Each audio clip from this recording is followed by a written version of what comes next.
Hari ini kita bisa nyatakan sikap bahwa kami masih ada dan kami akan terus ada di tanah ini. Sebelum ada pemerintah, sebelum ada gereja, kita sudah ada di tempat ini. Setelah ada pengakuan-pengakuan ini, buat ini menjadi satu gerakan dengan makna adalah pemerintahan yang digerakkan oleh rakyat. Peta partisipatif pertama kali dihasilkan tahun 1994. Kemudian terjadi proses perluasan gerakan pemetaan itu tahun 1996 sampai 1999 memfasilitasi pemetaan kampung selain di Kalimantan Barat juga di Kalimantan Timur, Kalimantan Tengah, Kalimantan Selatan, Pulau Mentawai, kemudian di Papua. Sampai dengan tahun 2016, pemetaan partisipatif telah banyak dilakukan oleh NGO di berbagai tingkatan di seluruh Indonesia. Peta menjadi sesuatu hal yang penting untuk menuangkan rencana kita ke dalam gambar-gambar yang bisa dimengerti oleh semuanya. Apa yang ada di desa, kategori miskinnya sebelah mana dan jumlahnya berapa. Jadikan acuan untuk membuat perencanaan desa agar tepat sasaran. Saling musyawarah bagaimana solusinya untuk mereka mengentaskan kemiskinan itu. Dari segi peta sosial, nelayan itu menyumbang lebih dari 20% pengentasan kemiskinan. Dan juga Dinas Pertanian ini setiap tahun memberikan bantuan pupuk, Pak. Tapi di situ harus mengetahui luas lahannya. Kita cuman tinggal klik saja, kita lihat saja di peta. Jalan yang ini sedang proses pelebaran, termasuk nanti sekolahan, ini contohnya nanti akan dibuat SMK, itu salah satu daripada manfaat peta yang sebagai bagian daripada sebuah perencanaan. Tanpa pemetaan dari bawah itu tidak akan terjadi namanya welfare. Dengan nanti semua desa itu berdasarkan model-model partisipatori seperti ini, nanti kita ada jaringan, networking dan kolaborasi antar desa semuanya, juga bisa nanti antar kabupaten. Dan nanti kalau perlu ya seharusnya secara nasional pakai itu, karena itu punya sesuatu yang sangat urgent, kebutuhan mendasar.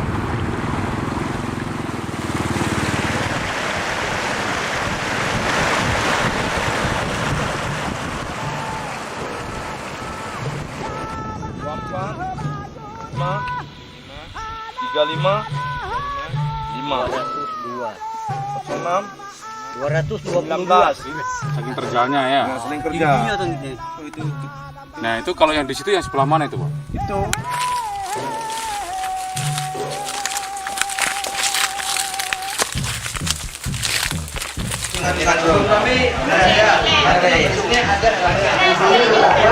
Pasar desa. Jadi dengan adanya pasar desa berarti uang yang ada di desa berarti akan berputar tersendiri. Tadi gimana tanggapannya? Kami kan di pinggir gunung itu. Jadi kalau air bed biasanya pinggir jalan aja. Jadi kalau nak peta punya pak oleh ngeblang. Blangnya kada tumbak, dia kemana? Punya pak belinya nak rumah, sementara. Punya tungnya ke alo, sementara be alo beli. Jadi kata Pak Haji untuk anak-anak saya yang akan datang. Jadi maksudnya hak TB karena mandum di Dinan. Jadi kita perlu dan pandai batas antara kampung dengan kampung kehidupan. Jadi bagian itu tanya kena Aceh baik ke Batikin kanan.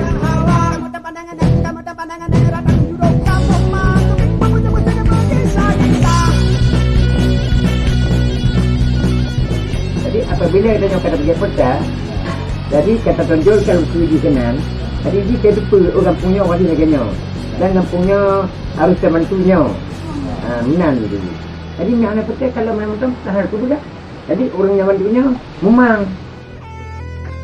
8 Desember yang lalu, LBH Padang mengajukan permohonan pencabutan izin PT Geominik Sapek yang dikeluarkan oleh Bupati Solo Selatan. Proses permohonan pencabutan ini beranjak dari laporan masyarakat terkait soal aktivitas perusahaan yang berada di luar areal konsesi dan telah merusak lingkungan. Tim LBH Padang meninjau langsung lokasi konsesi, sekaligus mengambil titik-titik koordinat, dan hasil temuan itu diolah oleh Simpul Layanan Pemetaan Partisipatif Sumatera Barat, Syria, dan overlay peta itu menjadi salah satu bukti utama yang kita ajukan di pengadilan. Apakah itu akan dipertimbangkan atau tidak, itu adalah kewenangan majelis hakim. Tapi satu hal yang menarik, ini kan adalah mekanisme peradilan administrasi, menggugat putusan fiktif positif ya. Fakta dalam proses persidangan ternyata majelis hakim juga mempertimbangkan soal temuan-temuan lapangan, dalam hal ini dibuktikan dengan peta. Selama ini seakan-akan semua itu adalah milik negara dan kami tidak punya hak sama sekali sebagai warga. Kami punya gaharu, pala yang ada di hutan, kemudian ada pohon damar, suatu kali saat akan hilang, dimusnahkan oleh pihak tambang. Ini sekitar tahun 2010 sampai 2012, hancur semua. Orang waktu itu bikin kebun di kilo 5 itu lewat utang-utang sini, tara bisa ikut di jalan perusahaan. Jadi dia datang bikin jalan ke sini, tapi yang ruginya masyarakat. Karena dia punya pala hutan di situ yang sudah puluhan tahun dia mulai dari orang tua lagi dia jaga, dia rawat. Datangnya perusahaan tambang, dia gusur. Dari pihak perusahaan mengatakan bahwa itu tanah negara dan kami tidak mempunyai hak sama sekali. Banyak yang tolak sebenarnya, cuma perusahaan punya kekuasaan besar. Sedangkan ini kita punya potensi yang ada di belakang ini bukan dari Cemboyang, bukan dari pemerintah. Ya dengan adanya pemetaan ini maka kami bisa punya satu kekuatan hukum dan pihak perusahaan pun harus datang, harus langsung kepada rakyat sebagai yang punya tanah leluhur di sini dan tidak dibodohi lagi. Masyarakat sudah mulai berbondong-bondong datang di musyawarah, jadi sudah ada banyak yang menyadari tentang masalah pemetaan ini. Wilayah ini harus punya harga. Betul, tapi bagaimana dengan pompe tanah? Menurut saya punya pendapat, bisa maju, desa adat yang maju. Nah, desa adat yang maju.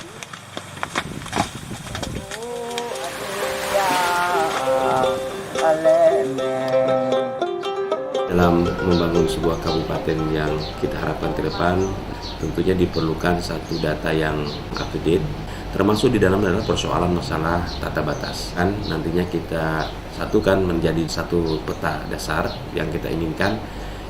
Kita harapkan dengan adanya JKPP ini yang membantu sebagai mitra pemerintah daerah Kabupaten Pulau Pisau, ini juga diharapkan nanti peta dasar atau peta tata batas ini bisa rampung dengan baik. Pemetaan ini cukup membantu kita, khususnya di hutan desa. Sekaligus juga kita mengetahui apa-apa yang di sana, hutan-hutan yang di sana, terus keadaannya bagaimana. Nah, misalkan terbakar, berapa persen terbakar, terus bagaimana penyebabnya, bagaimana antisipasinya ke depan, bagaimana melestarikan kembali hutan-hutan yang terbakar itu.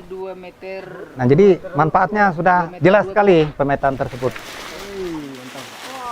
Turun lagi, turun.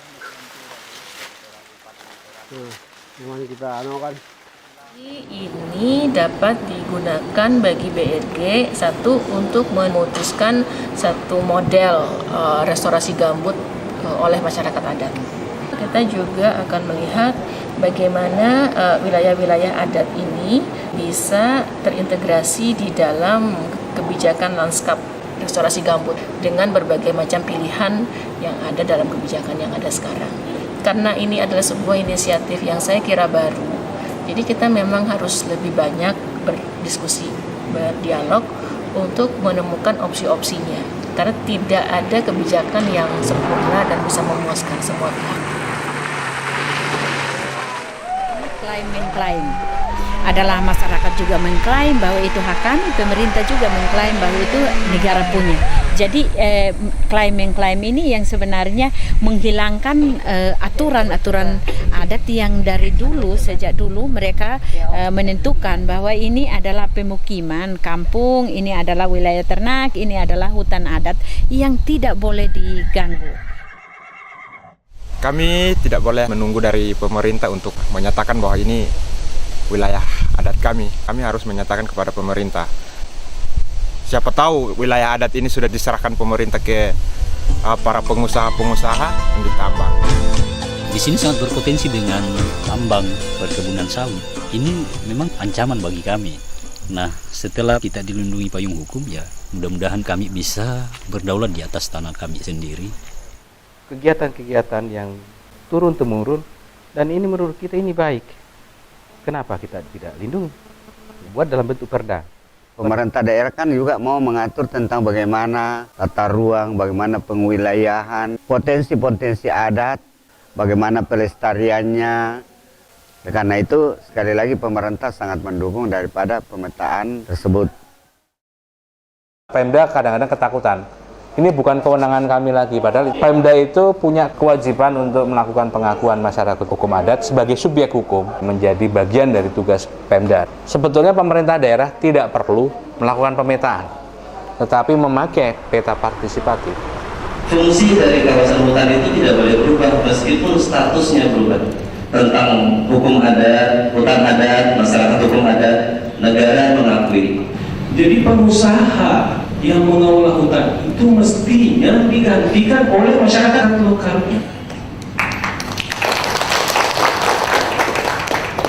Aturan dalam masyarakat hukum adat itu adalah area yang dikelola bersama, bersifat komunal, tidak sendiri-sendiri, dan tidak ada transaksi. Kearifan yang luar biasa, dan ada hutan yang mereka keramatkan ini sebuah pelihara untuk keseimbangan alam.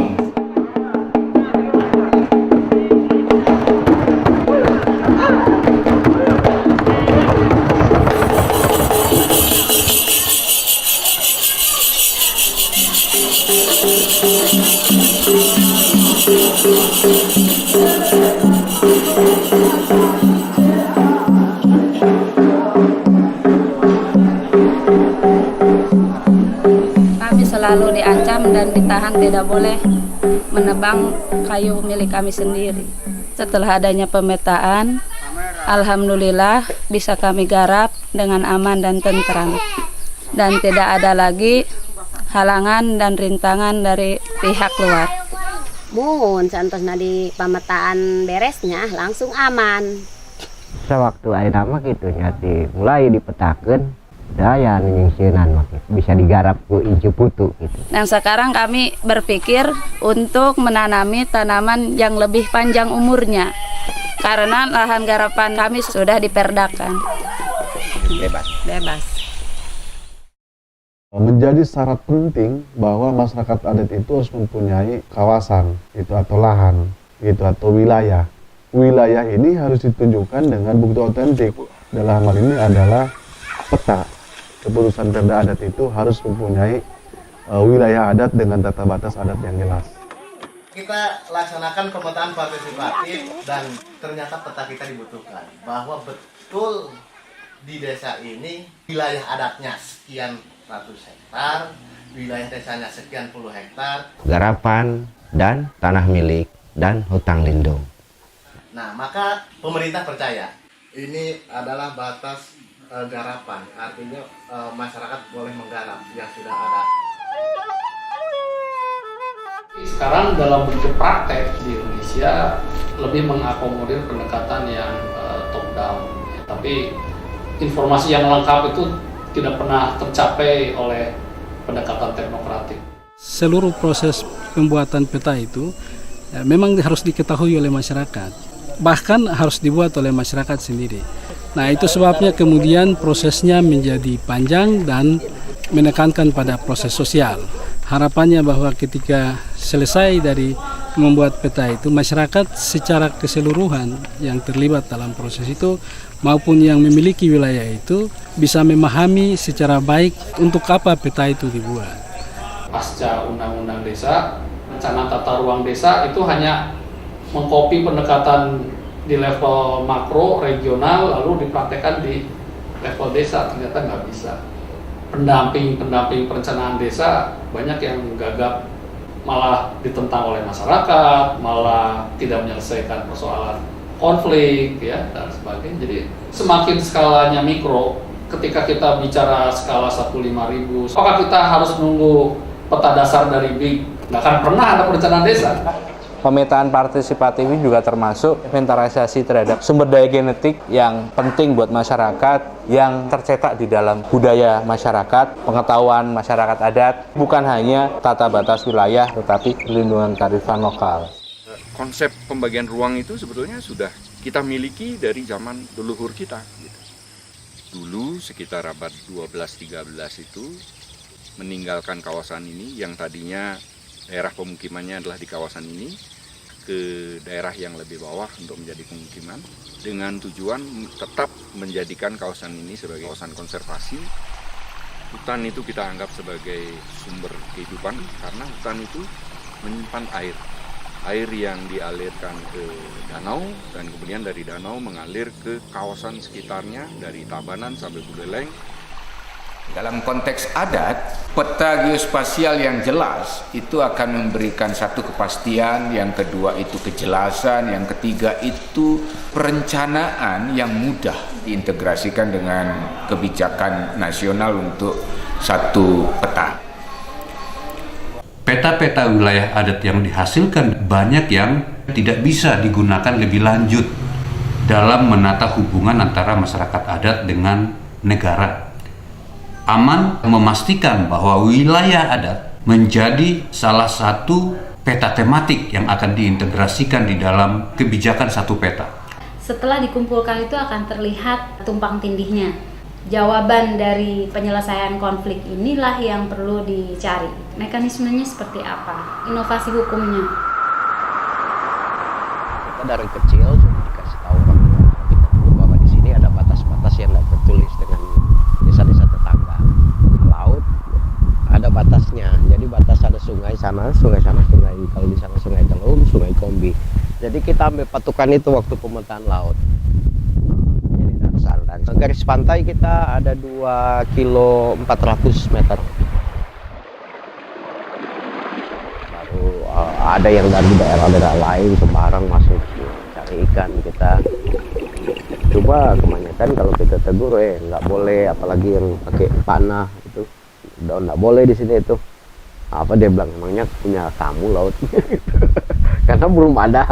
Tetapi kita harapkan itu memang mesti ada batas daerah perlindungan laut wilayah lah masing-masing daerah. Jadi ya selama ini kita tinggal di sini, kita nggak tahu bagaimana tuh keadaan dasar laut sana kan. Kita lihat di mana yang tempat karang yang paling bagus, yang masih utuh, karang yang udah rusak. Dari pemetaan itu orang bisa lihat tuh tempat-tempat ikan yang paling banyak. Kita tahu dong tempat ikan yang jenis ini paling banyak di sini.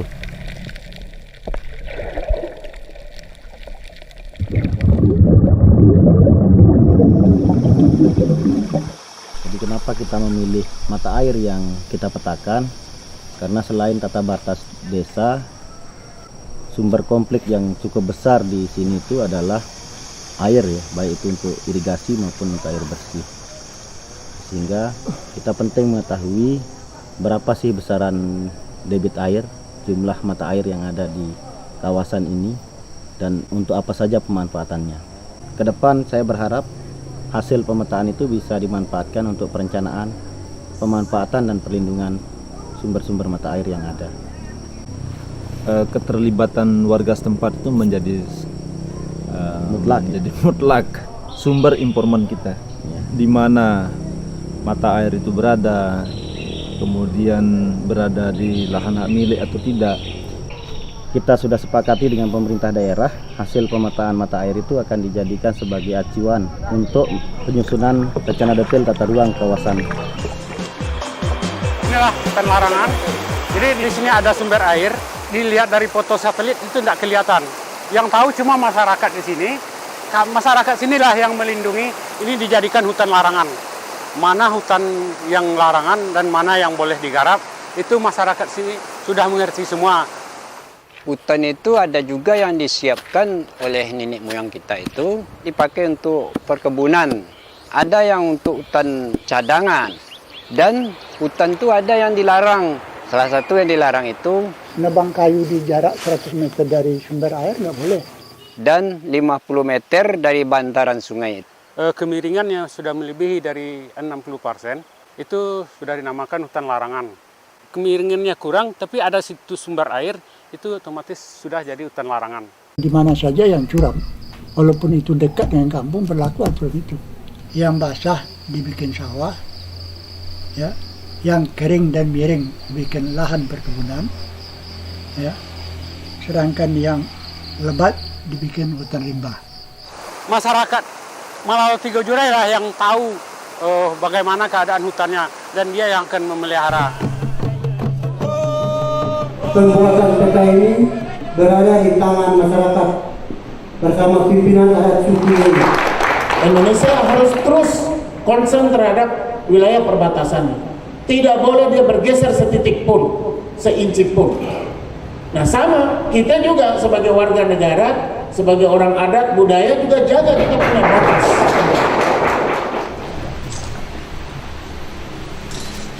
Tetap akan ditindaklanjuti, toh? Ya.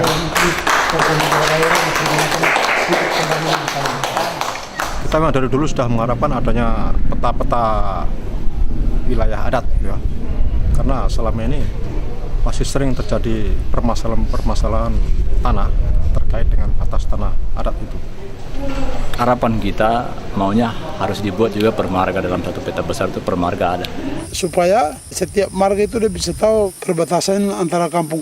Hutan ini tempat perlindungan tanah keramat, jalan leluhur, tempat-tempat burung, rawa-rawa ikan, dusun sagu. Dulu sebelum ada perusahaan itu air kali masih bisa digunakan pakai minum. Sekarang sudah tidak bisa.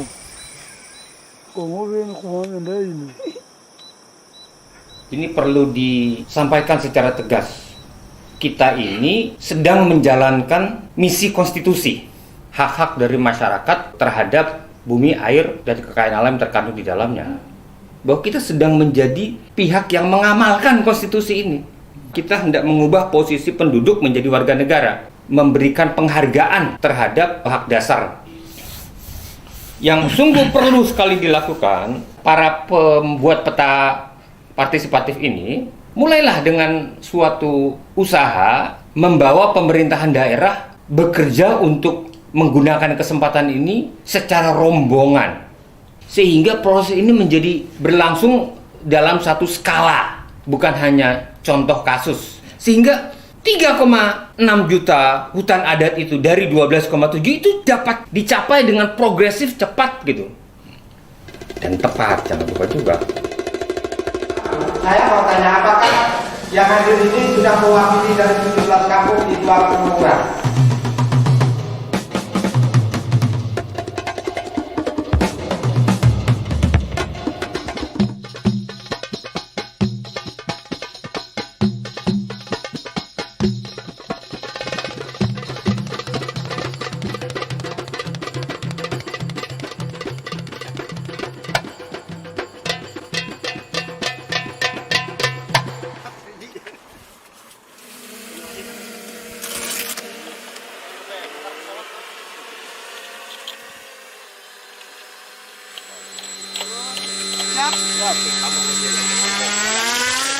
Drone itu hanya mengganti dari yang dulunya survei secara manual diganti dengan alat yang namanya drone, dia survei melalui udara. Kita bisa memetakan wilayah desa atau wilayah adat atau wilayah kelola masyarakat sampai 2000 hektar sekali terbang, itu 1 jam.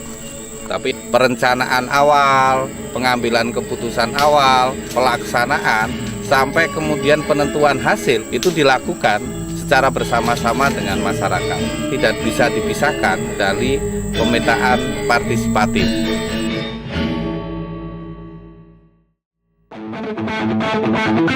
Nah, dunia pemetaan itu dunia teknis gitu ya namanya. Nggak ada lah tempat bagi orang-orang yang tidak terdidik, tidak ngerti peta, tapi kita harus mengoreksi. Dari begitu banyak pemetaan partisipatif harus segera dimasukkan sebagai rujukan untuk mengisi kekosongan. NGO yang sudah banyak berpraktek juga harus lebih berani menginformasikan, mensosialisasikan, dan bahkan berkolaborasi. Tapi sekarang kami belum juga dapat pengesahan. Semua lapisan masyarakat ikut mengawasi